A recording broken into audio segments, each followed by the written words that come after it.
Welcome to the InfoMullet YouTube channel. If you enjoy this content, please like or share. And if you'd like to support the InfoMullet by becoming a mulleteer, visit us on Patreon. We appreciate your support.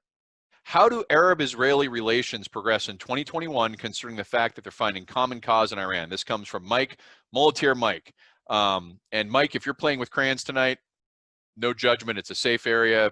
You do what you want. You have your own fun there. So the Arab-Israeli relations, this is an area that had a lot of change. So if you had asked me, and several people did about Israel elections, I'll get to that later. But if you had asked me in 2019 and 2020, I would have said, I don't think there's going to be much change in it. But one of the most understated changes in 2020 were the outgrowths of what are called the Abraham Accords. And these are controversial. I'm not saying this is a cut and dried interpretation, but I think because of COVID and the elections and everything else, we have sort of underplayed what's going on with the Abraham Accords. Now, think about this. Prior to 2020, the only Arab countries that had normalized relations with Israel were Egypt and Jordan. And it goes back to that investment clause. Ever since the 1977 peace accords with Egypt, the U.S. has been paying Egypt and Israel to have peace. We're in the middle of it with the Suez Canal. We have the troops there, and we fund. Those are the two largest foreign aid recipients. Usually, Colombia might come in there occasionally over the time, but over the last 40 years, that's where a lot of our money goes. And guess what? There's been no state-on-state conventional wars, even though there were a whole bunch of them before that. So in a way, the Egypt-Israeli normalized relations is a good example of how you can make an investment. And yeah, it looks like it's expensive, but there's also no state-on-state wars there. So that was up to 2020.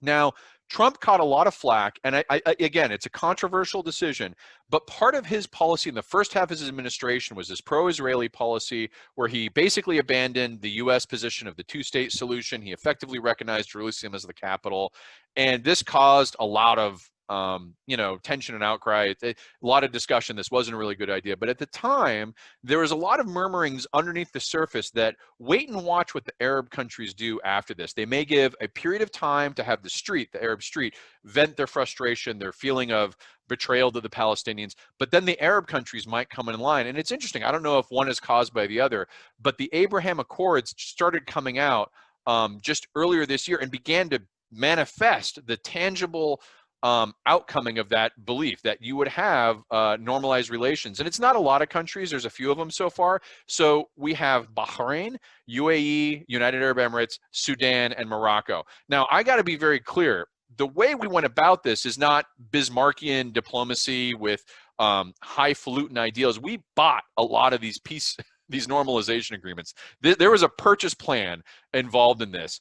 For example, in Morocco, it just happened. Morocco has a claim on a disputed territory that almost no one believes is valid, and it's been the United States' position for years that this claim is invalid. And Morocco here, we're talking northwestern Africa, or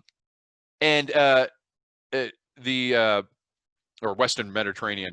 The normalization that Trump did, he recognized the Morocco claim on that land. That was so controversial that James Baker, President Bush Sr.'s Secretary of State, considered one of the mastermind diplomats of the current era, came out and said, this is a horrible thing. The UAE, they had a huge arms sale that tied up with this normalization. These normalizations were not just out of goodwill. They were very strategic interests.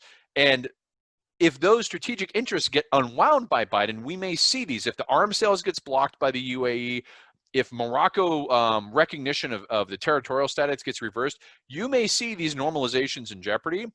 But I think what's going on is there's kind of like a reversed first mover effect. No Arab state wanted to be the first one to normalize ties with Israel for fear of the backlash. So there's a lot of big and very influential Arab countries that haven't normalized ties yet. Saudi Arabia is the biggest one.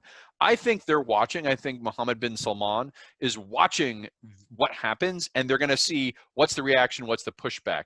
Because there is a very real politic reason that Arab and Israel allies may reconfigure their relationship to one another, leaving Palestine on the short end of the stick. And that has to do with the second part of this question, that is Iran. Iran has, under Soleimani, tried to do a double envelopment of the Gulf Cooperation Council states. That's the states of the Arab states in the Persian Gulf: Saudi Arabia, Kuwait, UAE, Bahrain, Oman, those areas. They obviously have played a role in Yemen. They intervened in Syria. They're trying to build a railroad. The Arab states are feeling encircled by this Iranian presence. The death of Soleimani continues to have major ramifications in that Iranian expansion and encirclement stopped. And it's you're seeing it's sort of a bridge too far. They're not able to hold on to those.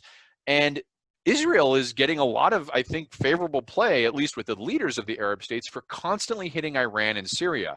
And there may be a situation where, let's say, there's a couple contingencies here that may play this out. Let's say there's a major attack on a nuclear facility by Iran. That could aggravate the street of the Arab street. I don't know if it would, though. It might. But coming up is the anniversary of Soleimani's death. And there is a huge U.S. naval presence moving in the Gulf right now because of this anniversary on Soleimani's death.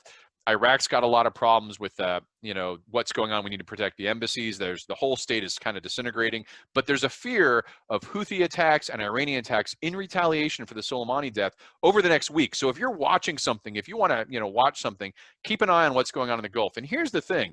If Iran makes attacks and there's any significant fighting, my guess is Israel will want to come in just to get a couple extra shots on Iran. That's what they're doing in Syria. Israel's taken every shot they can get against Iran and Syria. And if Israel does that, that may show the Arabs that there's a not that we want to get along because we like you and we don't have cultural tension, but there's a real politic reason to ally with Israel. And that may lead to some of these normalizations getting a little bit more legs underneath them than just they got bought for by a weapons purchase or a weapons sale from the U.S. or we recognize something. There may be real legs because the Arabs are looking to the east with Iran and to the north with Turkey. These are very complex relationships. I'm sort of simplifying them there. But there's an area in there where you may see this sort of Abraham Accords play out. So my forecast for 2021 is Arab-Israeli relations continue to strengthen. May see more countries come in and normalize. We'll probably not see countries remove the normalization they've already offered. That's the forecast for 2021. Thanks for watching the video. Hope you enjoyed it. If you'd like to follow the InfoMullet, visit us on Facebook or Twitter. And if you'd like notifications when we post new video content, click on the red subscribe button below the video. If you've ever wanted to become a mulleteer and support the InfoMullet, visit us on Patreon. We appreciate the support.